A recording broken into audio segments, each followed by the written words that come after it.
Hello guys, welcome to my channel Shishanu vlogs. అందరూ ఎలా ఉన్నారు? బాగున్నారని అనుకుంటున్నా. యాక్చువల్లీ ఎక్కడికి వెళ్తున్నా అని చూస్తున్నారా? మీరు తమ్నైల్లో చూసే ఉంటారు. సోమేశ్వర టెంపుల్ అండ్ కోలారమ్మ టెంపుల్కి వెళ్ళాను. సో ఈ టెంపుల్ ఎక్కడ ఉంది అని అనుకుంటున్నారా? ఇది కర్ణాటకలో కోలార్ డిస్టిక్ కోలార్లో ఉంటుంది. బెంగళూరు నుంచి 70 కిలోమీటర్ డిస్టెన్స్లో ఉంటుంది. ఎగ్జాక్ట్ లొకేషన్ మనం వెళ్ళాలంటే గవర్నమెంట్ ఉమెన్స్ కాలేజ్ ఆపోజిట్లో కోలారమ్మ టెంపుల్ ఉంటుంది, పక్కనే సోమేశ్వర టెంపుల్ ఉంటుంది. రెండు టెంపుల్స్ పక్కనే ఉంటాయి. అండ్ ఈ రెండు టెంపుల్స్ మార్నింగ్ మాత్రమే ఓపెన్ ఉంటుంది. సో మార్నింగ్ 11 వరకునే ఓపెన్ ఉంటుంది. మండే టైం సోమేశ్వర టెంపుల్ వచ్చి ఆఫ్టర్నూన్ 2 వరకు ఓపెన్ ఉంటుంది. సో టెంపుల్ ఓపెన్ అంటే ఓపెన్ ఉంటుంది, కానీ మనం దేవుడిని దర్శనం చేసుకోలేము. సో గుడిని మాత్రం బాగా చూడొచ్చు. సో ఈ టెంపుల్ వచ్చి చాలా పెద్దగా విశాలంగా ఉంది. ఈ టెంపుల్ గురించి మనం తెలుసుకోవాలంటే నా వీడియోని ఫుల్గా చూడండి. ఈ టెంపుల్ విజయనగర సామ్రాజ్యం స్టార్ట్ అయిన కొత్తలో అంటే 14 to 15 సెంచరీలో కన్స్ట్రక్ట్ చేశారు. ఎంట్రీ మహాద్వారం వచ్చి ఒక పెద్ద గోపురం ఉంటుంది, అందులో నుంచి మనం ఎంట్రీ ఇస్తాం. సో ఈ టెంపుల్ చాలా ప్రశాంతంగా విశాలంగా ఉంటుంది.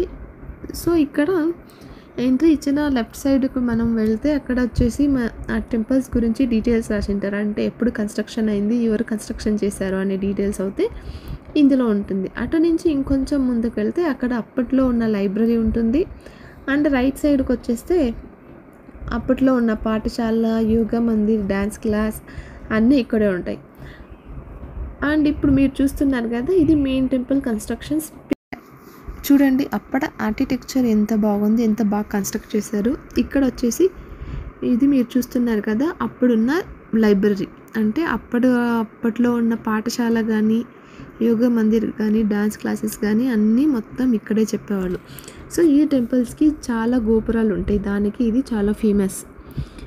ఇంకా అలాగే ముందుకెళ్ళి చూస్తే ఇప్పుడు చూస్తున్నారు కదా, ఇది వచ్చేసి పెళ్లి మండపం. అప్పట్లో ఇక్కడే పెళ్లి చేసేవారంట. చూడండి ఎంత అందంగా కన్స్ట్రక్షన్ చేశారు అనేసి. సో అక్కడ కూడా పక్కన ఒక బోర్డు పెట్టారు. ఆ బోర్డు ఎందుకంటే ఆ మందిరం గురించి ఉన్న హిస్టరీ అందులో రాశారు. ఇంకా టీడీ టెంపుల్ లోపల విజిట్ అండి.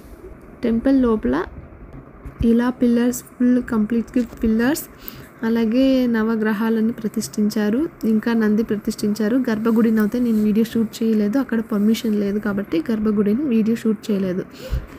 ఇంకా టెంపుల్ అయితే చాలా విశాలంగా గాను, ప్రశాంతంగా గాను చాలా బాగుంటుంది. అలాగే ఇక్కడ క్రౌడ్ చాలా అంటే చాలా తక్కువగా ఉంటుంది. చూడు ఇక్కడ చూస్తున్నారు కదా, ఇది వసంత మంటపం అంట. సో నాకు పెద్దగా ఐడియా లేదు దీని గురించి. ఇంకా అక్కడ చూస్తున్న చిన్న చిన్న రూమ్స్ వచ్చేసి ఒకటైతే యోగా మందిర్, ఇంకొకటి అయితే పాఠశాల. సో అప్పట్లో రాజులు వచ్చేసి ఇందులోనే చదువుకునేవారంట, పక్కనే లైబ్రరీ. ఇంత పీస్ఫుల్లో వాళ్ళు అలా చదువుకుంటున్నారంటే వాళ్ళు ఇంకా ఎంత అదృష్టం చేసి ఉండాలో. ఇది మెయిన్ టెంపుల్ మీరు చూస్తున్నదంతా మెయిన్ టెంపుల్ కన్స్ట్రక్షన్స్. పక్కలో ఉన్న క్లాసెస్ అవి చెప్తూ ఉండేవారంట అప్పట్లో. సో ఇంకా కొంచెం అలానే ముందుకు వెళ్తే అక్కడ కనిపిస్తుంది కదా ఒకటి దూరంగా టెంపుల్. సో అది వచ్చేసి పార్వతీదేవి టెంపుల్. ఈ పిల్లర్ది ఒక్కొక్కది యూనిక్నెస్ కూడా ఉంటుంది చూడండి, దాని స్పెషాలిటీ. సో ఒక్కొక్క పిల్లర్కి వాళ్ళు ఏ డిజైన్ చేశారో ఆ డిజైన్కి ఒక్కొక్క స్టోరీ ఉంది ఇక్కడ. సో ఇక్కడ చెట్టు ఉంది, ఆ చెట్టు పక్కన టెంపుల్ ఉంది కదా, ఇది వచ్చేసి టెంపుల్ నార్త్ సైడ్లో ఉంటుంది ఈ టెంపుల్. ఇది పార్వతీదేవి టెంపుల్. సో అక్కడి నుంచి మనం ప్రదక్షిణ చేసుకొని ఇలా వచ్చేస్తే, సో ఇది వచ్చేసి టెంపుల్ బ్యాక్ సైడ్ అన్నమాట. చూడండి ఈ బ్యాక్ సైడ్ అంటే రైట్ సైడ్, సౌత్ సైడ్ వచ్చేసి ఈ మండపం ఉంటుంది. ఈ మండపం చూడండి బ్లాక్ స్టోన్లో, లోపల వచ్చి బ్లాక్ స్టోన్లో ఆర్కిటెక్ట్ చేశారు. సో ఈ ఆర్కిటెక్చర్ ఒక్కసారి మీరు చూడండి ఎంత బాగుంది అనేసి. సో అప్పట్లో ఈ మందిరంలో పెళ్లి చేసుకుని ఉండేవాళ్ళు చాలా అదృష్టవంతులనే చెప్పుకోవచ్చు, అంత బాగుంది. ఇక్కడ ఉన్న 2 టెంపుల్స్లను పక్కనే చాలా కాలేజెస్ ఉన్నాయి. అంటే boys college, girls college, junior college అన్నీ ఇక్కడే ఉన్నాయి. సో కొంతమంది అయితే ఇక్కడ వచ్చి చదువుకుంటూ ఉంటారు, ఎందుకంటే ప్రశాంతంగా ఉంటుందనేసి. ఇంకా అంతా చూసింది అయ్యాక వీడియోస్ కొంచెం తీసుకుంటూ మనం అలానే రిటర్న్ అవుతూ వచ్చేసాం. ఇదే కళ్యాణ మండపం, ఇక్కడ ఉన్నది కదా అదే కళ్యాణ మండపం. ఇంకా వీడియోని అలా షూట్ చేసుకుంటూ ముందుకు అయితే వచ్చేసాం. మనం వెళ్తే మళ్ళీ రిటర్న్ రావాలి అని మనకు అనిపించదు, అక్కడే ఉండిపోవాలనిపిస్తుంది. అంత పీస్ఫుల్ ఉంటుంది, ఎందుకంటే అక్కడ ఎక్కువ మంది ఎవరు ఉండరు.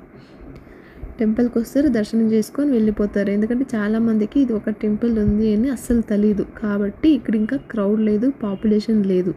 ఇప్పుడు కార్తీక మాసంలో విజిట్ చేస్తే చాలా బాగుంటుంది ఈ టెంపుల్. ఇంకా అక్కడి నుంచి పక్కన టెంపుల్కి వచ్చేసాం. ఇదే కోలారమ్మ టెంపుల్. సో ఈ టెంపుల్ గురించి అయితే మనం తెలుసుకుందాం. ఈ టెంపుల్ వచ్చి 1012 AD టు 1045 AD అప్పట్లో, అంటే 11th సెంచురీలో ఈ టెంపుల్ని చోళులు ద్రావిడ శైలిలో నిర్మించారు. ఈ టెంపుల్ శక్తి రూపమైన కోలారమ్మ దేవతకు అంకితం చేశారు. 15th సెంచురీలో విజయనగర రాజులు దీన్ని పునర్ప్రతిష్ఠించారు. సో ఈ టెంపుల్ అభయారణ్యం, పిరమిడ్ అలంకారంలో నిర్మించారు.